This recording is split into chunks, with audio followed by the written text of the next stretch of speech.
లంబోదరాయ నమః. శ్రీమాత్రే నమః.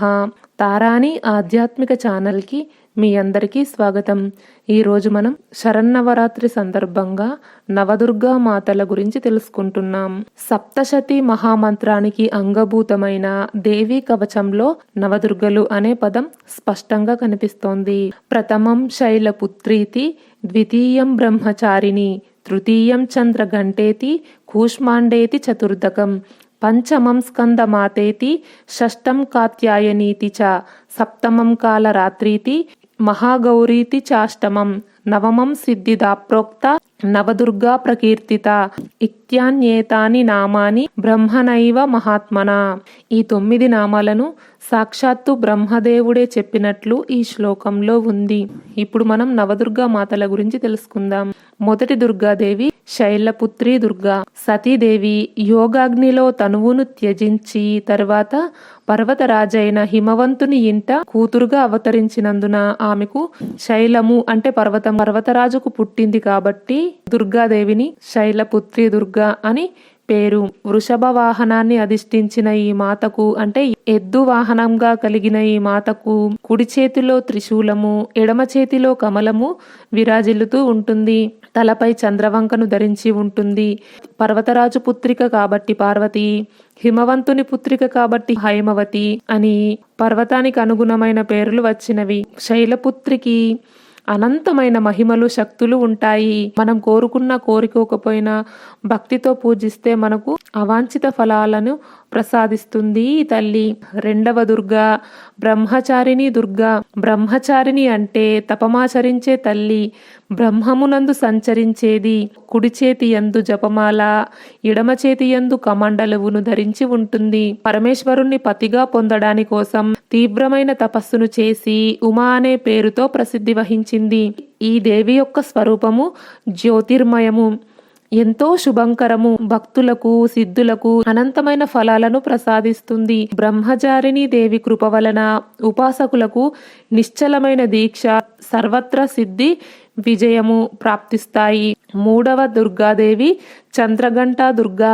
ఈ తల్లి శిరస్సున అర్ధచంద్రుడు ఘంటాకృతిలో ఉండటం వల్ల చంద్రఘంట అనే పేరు వచ్చింది. ఈమె శరీరము బంగారు కాంతిమయము. ఈమె తన 10 చేతులలో ఖడ్గము మొదలైన శస్త్రములను, బాణము మొదలైన అస్త్రములను ధరించి ఉంటుంది.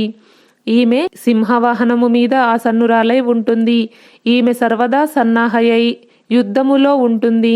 ఈమె శిరస్సు మీద ఉన్న గంట నుండి వెలువడే భయంకరమైన ధ్వనులను విన్నంత మాత్రాననే క్రూరులైన దైత్య దానవ రాక్షసులు ఎల్లప్పుడూ గడగడలాడుతూ ఉంటారు, ఎల్లప్పుడూ భయంతో వణికిపోతూ ఉంటారు. కానీ చంద్రఘంటాదేవిని ఉపాసించే వాళ్లకు మాత్రం ఆమె ఎంతో సౌమ్యంగా ప్రశాంతంగా కనిపిస్తుంది. చంద్రఘంటాదేవి ఆరాధన సద్యఫలదాయకము. భక్తుల కష్టములను ఈమె అతి తొందరగా నివారిస్తుంది. ఈమె కూడా సింహవాహన ఆసీనురాలు. ఈమె యొక్క సింహవాహనాన్ని ఉపాసించువారు సింహ సదృశులై పరాక్రమశాలులుగా, నిర్భయులుగా ఉంటారు. ఏ విధమైన భయములు గాని వారిని బాధింపజాలవు. నాల్గవ దుర్గా కూష్మాండ దుర్గా. బ్రహ్మాండమును సృజించున్నది కాబట్టి ఈమెకు కూష్మాండ అనే పేరు విఖ్యాతమయ్యింది. ఈమె సూర్యమండలంలో అంతర్వర్తినిగా ఉంటుంది. అంటే సూర్యునిలో ఉన్న కోర్ భాగంలో నివసించి ఆమె తేజస్సును, అగ్నిని, లావాను ఉత్పత్తి చేస్తుంది. ఈమె తేజస్సు నిరుపమానము. ఈమె యొక్క తేజోమండల ప్రభావముననే దశ దిశలు వెలుగొందుతున్నవి. బ్రహ్మాండములోని సకల వస్తువులలో, ప్రాణులలో గల తేజస్సు ఈమె ఛాయయే. అష్టభుజాదేవి అని కూడా ఈమెకు పేరు ఉన్నది. ఈమె 8 భుజములతో విరాజిల్లబడుతున్నది. 7 చేతులలో వరుసగా కమండలువు, ధనస్సు, బాణము, కమలము, అమృత కలశము, చక్రము, గద అనునవి తేజరిల్లుతూ ఉంటాయి. 8వ చేతితో సర్వసిద్ధులను, నిధులను ప్రసాదించే జపమాల ఉంటుంది. ఈమె కూడా సింహవాహినియే. భక్తులు ఈ దేవిని చక్కగా ఉపాసించటం వల్ల ఈమె వారి రోగములను, శోకములను రూపుమాపుతుంది. ఈమె భక్తులకు ఆయుష్షు, శోభ, బలము, ఆరోగ్యము, భాగ్యము వృద్ధి చెందుతాయి. కొద్దిపాటి భక్తి సేవలకు కూడా ఈ దేవి ప్రసన్నురాలవుతుంది. ఇక 5వ దుర్గా స్కందమాత. కుమారస్వామి, కార్తికేయుడు, శక్తిధరుడు అని ప్రసిద్ధుడైన స్కందుని తల్లి అయిన దుర్గాదేవిని స్కందమాత అనే పేరున నవరాత్రులలో 5వ రోజున ఆరాధిస్తారు. ఈమె చతుర్భుజ షణ్ముఖుడైన బాలస్కందుని ఈమె ఒడిలో ఒక కుడి చేత పట్టుకొని ఉంటుంది. మరి ఒక కుడి చేత పద్మమును ధరించి ఉంటుంది. ఎడమ వైపున ఒక చేత అభయముద్ర, మరొక చేత కమలము ధరించి పద్మాసన అనబడే ఈమె కూడా సింహవాహినియే. స్కందమాతను ఉపాసించడం వల్ల భక్తుల కోరికలన్నీ నెరవేరుతాయి. ఈ మర్త్యలోకమునందే వారు పరమశాంతిని సుఖములను అనుభవిస్తారు. స్కందమాతకు చేసిన పూజలు బాలస్కందునకు కూడా చెందుతాయి. ఈ దేవి సూర్యమండల అధిష్టాత్రి అవటం వల్ల ఈమెను ఉపాసించువారు దివ్య తేజస్సుతో స్వచ్ఛ కాంతులతో వర్ధిల్లుతారు. 6వ దుర్గా కాత్యాయని దుర్గా. కాత్యాయని మాత భాద్రపద బహుళ చతుర్దశి ఉత్తర భారత పంచాంగం సాంప్రదాయం ప్రకారం అయితే ఆశ్వయుజ కృష్ణ చతుర్దశి నాడు బ్రహ్మ విష్ణు మహేశ్వరుల తేజస్సుతో కాత్యాయన మహర్షి ఇంట్లో పుత్రికగా అవతరించింది. ఆశ్వయుజ శుక్ల సప్తమి, అష్టమి, నవమి తిథులయందు కాత్యాయన మహర్షి పూజలందుకొని విజయదశమి నాడు మహిషాసురుణ్ణి వధించింది. కాత్యాయని దేవి అమోఘ ఫలదాయిని. కృష్ణ భగవానుణ్ణి పొందడానికి గోకులంలోని గోపికలందరూ యమునా తీరంలో కాత్యాయని వ్రతంతో ఈమెను పూజించారు. ఈమె స్వరూపము దివ్యము భవ్యము, బంగారు వర్ణము కలది, 4 భుజములతో విరాజిల్లుతున్నది. ఈమె కుడి చేతిలో ఒకటి అభయముద్రను మరి ఒకటి వరముద్రను కలిగి ఉంటుంది. ఎడమ చేతిలో ఒక దానియందు ఖడ్గము, వేరొక దానియందు పద్మము శోభిల్లుతున్నది. ఈమె కూడా సింహవాహినియే. ఈ దేవిని భక్తితో సేవించిన వారికి ధర్మార్థ కామ మోక్షములనడి చతుర్విధ పురుషార్థముల ఫలములు లభిస్తాయి. రోగములు, శోకములు, సంతాపములు, భయములు దూరమవుతాయి. జన్మ జన్మాంతర పాపములు నశిస్తాయి. 7వ దుర్గా కాలరాత్రి దుర్గా. కాలరాత్రి శరీరవర్ణము గాఢాంధకారము వలె నల్లగా ఉంటుంది. తలపై కేశములు చెల్లా చెదురై ఉంటాయి. మెడలోని హారము విద్యుత్కాంతలను విరజిమ్ముతూ ఉంటుంది. ఈమె త్రినేత్రములు బ్రహ్మాండముల వలె గుండ్రనివి. ఈమె నాసికా శ్వాస ప్రశ్వాసలు భయంకరములైన అగ్నిజ్వాలలను వెడలగ్రక్కుతూ ఉంటాయి. ఈమె వాహనము గార్ధబము అంటే గాడిద. ఈమె తన ఒక కుడి చేతి వరముద్ర ద్వారా అందరికీ వరములను ప్రసాదిస్తూ ఉంటుంది. ఇంకొక కుడి చేయి అభయముద్రను కలిగి ఉంటుంది. ఒక ఎడమ చేతిలో ఇనుపముండ్ల ఆయుధము, మరొక ఎడమ చేతిలో ఖడ్గము ధరించి ఉంటుంది. కాలరాత్రి స్వరూపమును చూడడానికి ఎంతో భయంకరంగా ఉంటుంది. కానీ ఈమె ఎల్లప్పుడూ శుభములనే ప్రసాదిస్తుంది. అందువలన ఈమెను శుభంకరి అని అంటారు.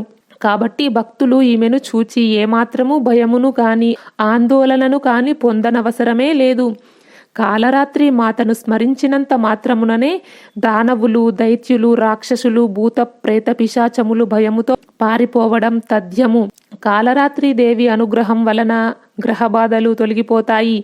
ఈమెను ఉపాసించు వారికి అగ్ని, జలము, జంతువులు మొదలైన వాటి భయము, శత్రువుల భయము గాని రాత్రి భయము గాని ఏమాత్రము ఉండదు. ఈమె కృప వల్ల భక్తులు సర్వదా భయవిముక్తులవుతారు. 8వ దుర్గా మహాగౌరి. అష్టవర్ష మహేద్గౌరి. మహాగౌరి అష్టవర్ష ప్రాయము గలది అంటే 8 సంవత్సరాల ప్రాయము గలది. ఈమె గౌరవర్ణ శోభలు, మల్లె పువ్వులను, శంఖములను, చంద్రుణ్ణి తలపింపచేయును. ఈమె ధరించు వస్త్రములు, ఆభరణములు ధవలకాంతులను వెదజల్లుతుంటాయి. ఈమె చతుర్భుజ వృషభ వాహన. తన కుడి చేతులలో ఒకదాని యందు అభయముద్రను, మరి ఒక దానియందు త్రిశూలమును వహించి ఉంటుంది. అలాగే ఎడమ చేతులలో ఒకదాని యందు డమరుకమును, వేరొక దాని యందు వరముద్రను కలిగి ఉంటుంది. ఈమె దర్శనము ప్రశాంతము. పార్వతీ అవతారమున పరమశివుని పతిగా పొందడాని కోసం కఠోరమైన తపస్సు చేయగా ఈమె శరీరము పూర్తిగా నలుపెక్కింది. ప్రసన్నుడైన శివుడు గంగాజలముతో అభిషేకించగా ఈమె శ్వేతవర్ణ శోభితయై విద్యుత్కాంతులను విరజిమ్ముతూ మహాగౌరిగా వాసిగాంచింది.